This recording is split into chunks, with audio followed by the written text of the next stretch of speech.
Welcome everybody to me and Jonathan's YouTube video. Today we're going to be talking about how the American Revolution matches up to Crane Britain's model of a revolution.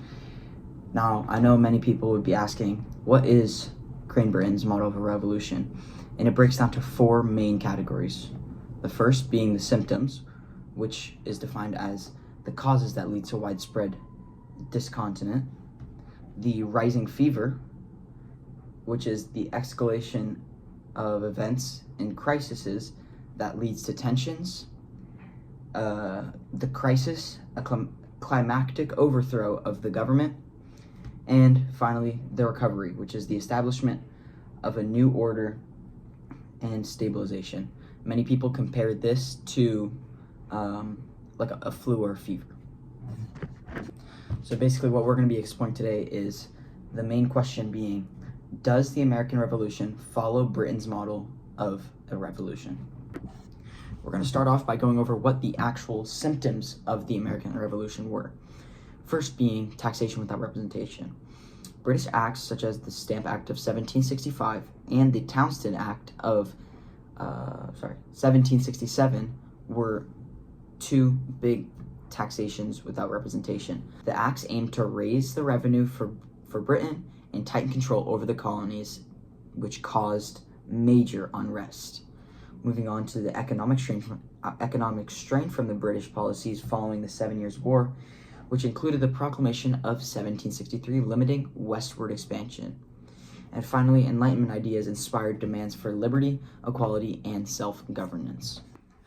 Here's a key quote from a political document, and I read, "Governments are instituted among men, deriving their just powers from the consent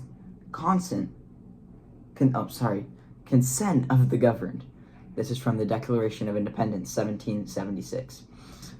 Basically, what this is reflecting is the Enlightenment philosophy and a justification for rebellion against perceived tyranny.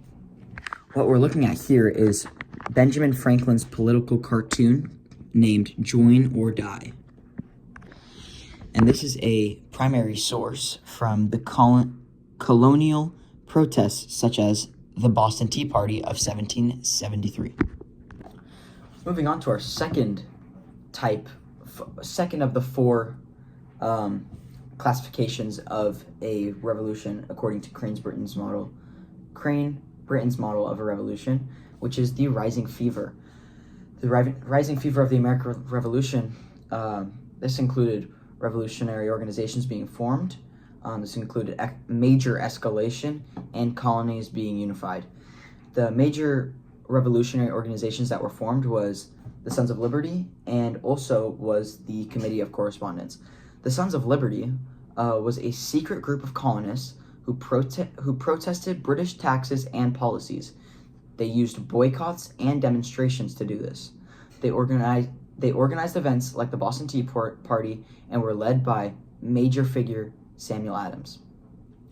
And also, the Committees of Respondents was a colonial group that coordinated resistance to British policies by sharing information and organizing actions, helping unite the colonies before the revolution. Now we're going to move on to the escalation, which came from incidents such as the Boston Massacre of 1770 and skirmishes at Lexington and Concord in 1775. These both very much escalated the tension at the time due to the many lives lost. And finally, moving on to the colonies unified under the Continental Congress in 1774.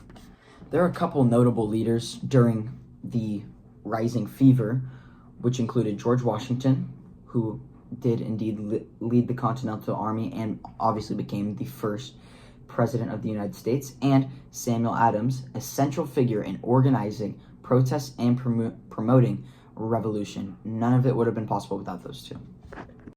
Now what we're looking at here is another primary source of Paul Revere's engraving of the Boston Massacre.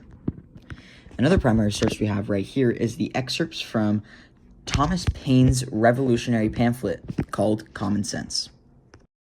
For the next part, Crisis, I'm going to be sending it over to Jonathan.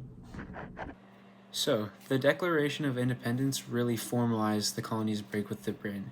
It was the final straw that broke the camel's back and really pushed the Allies towards the victory in the end. Some of the key military confrontations that they had was the Battle of Saratoga in 1777, which was really the turning point in the war, and the Siege of Yorktown in 1781, where it was the final war, and that's when the British forces ultimately surrendered. And the alliance with France that was made in 1778 provided the critical support, as they had the military money and supplies along with their very good navy. And also, when the British surrendered Yorktown, they effectively ended their governance over all the colonies in all of the Americas. So one battle bring the revolution, the whole United States, which were the 13 colonies. And this was ultimately put into paper in the Treaty of Paris in 1783.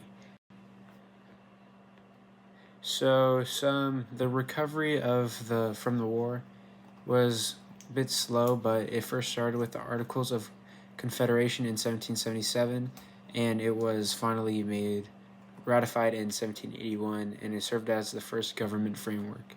The transition to the Constitution, which was in 1787, addressed the weakness of the Articles and tuned them up a bit.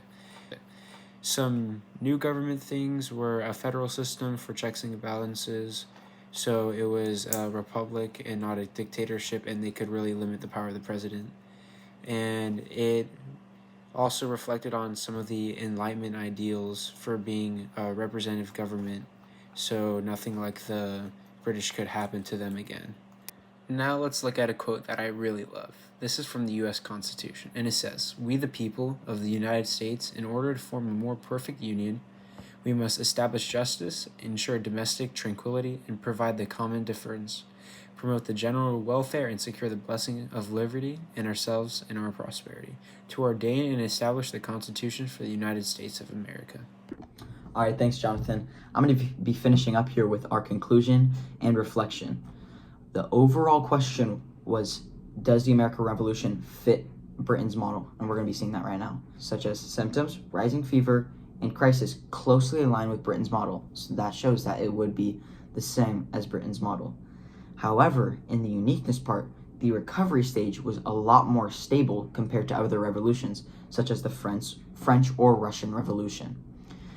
All right, that's it for our video. Thank you guys for watching.